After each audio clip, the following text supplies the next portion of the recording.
Hello po sa inyong lahat. Welcome to my channel. Ang ating recipe ngayon ay igado o dinaldalam. Ayan, i-marinate lang natin itong pork natin. Lagyan natin ng pineapple juice. Maglalagay tayo ng konting paminta at konting toyo.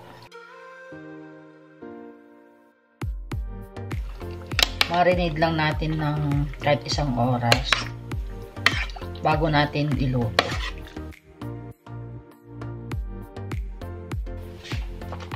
At maglalagay ako ng oyster sauce, konti lang.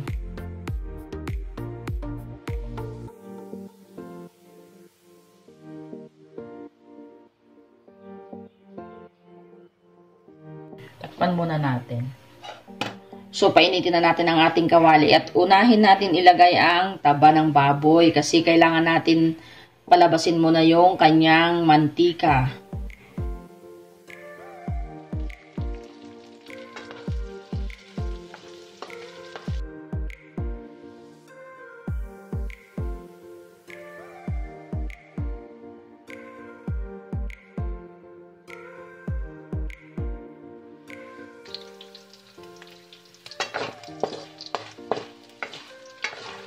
Ayan, igilid muna natin at ilagay natin ang bawang.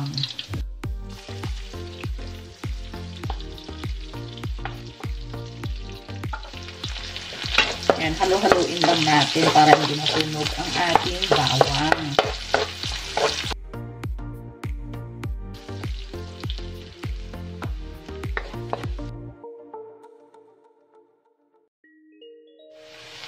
Lagay na rin natin ang sibuyas.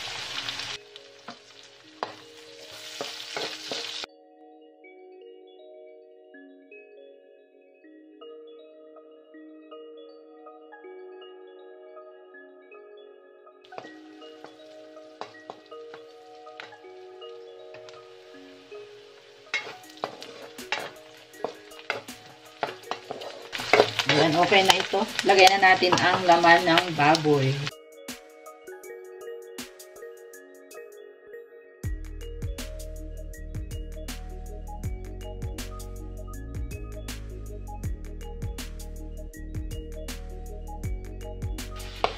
Minarinade natin siya sa pineapple juice.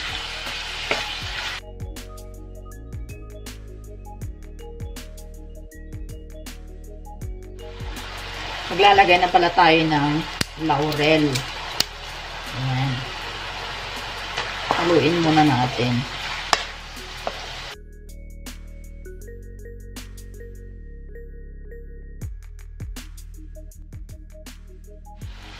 Yan, takpan muna natin. Check natin. Ayan siya. Haluin natin.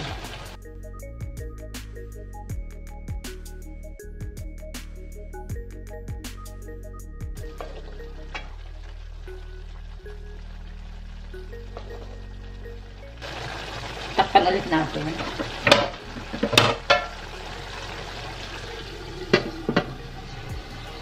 Ayan, i-check natin. Ayan, at nag-uumpisa na siyang magmantika.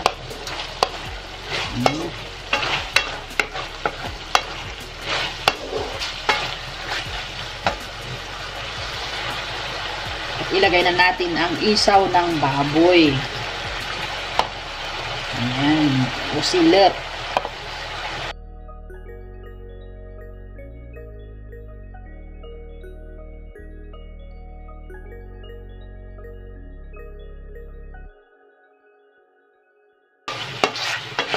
Kung hindi nyo pa nasubukan maglagay ng isaw o sulit ng baboy sa igado, ayan.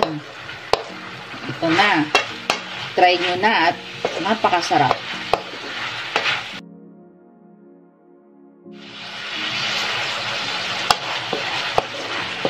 Haluin lang natin ng haluin.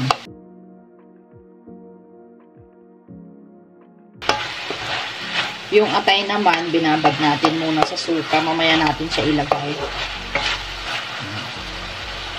At ilagay natin ito. Ito yung pinagbabada natin kanina sa karne.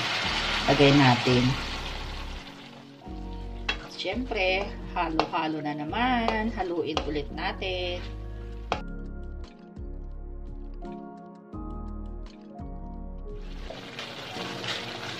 Takpan ulit natin. Check natin.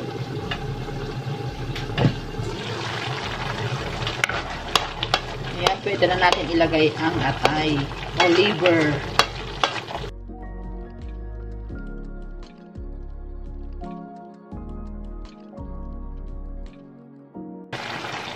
Ayan. Binabad natin kanina sa suka at paminta na durog. Pero, syempre, kailangan natin hugasan para hindi na masama yung sabaw ng pinagbabadan natin.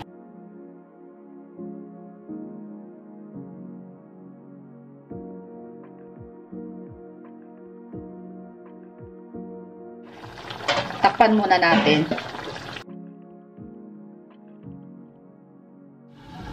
Check natin ulit.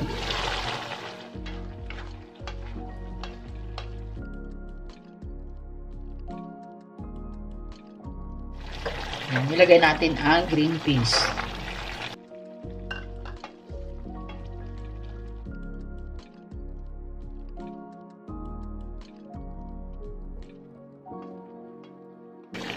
Lutuin lang natin. At maglalagay na tayo ng suka. Ayan.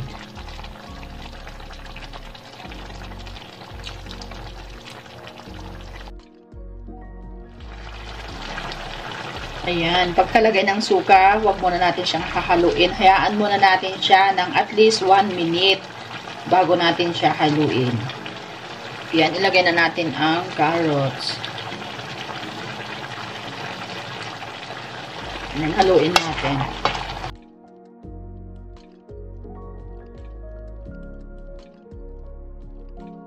At ilagay na natin ang bell pepper.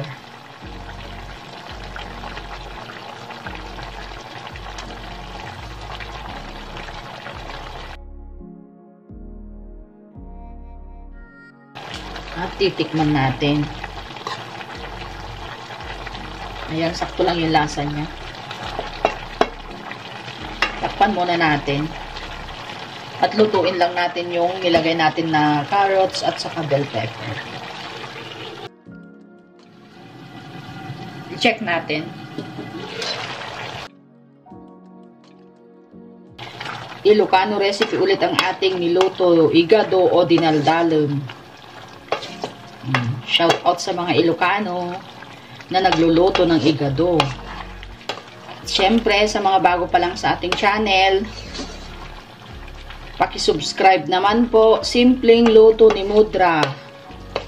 At pindutin na rin po yung notification bell para updated ka sa tuwing may bago tayong recipe. Marami pong salamat sa panonood. Ingat po tayo palagi. God bless. Ayan, okay na siya. Off na natin ang kanyang apoy.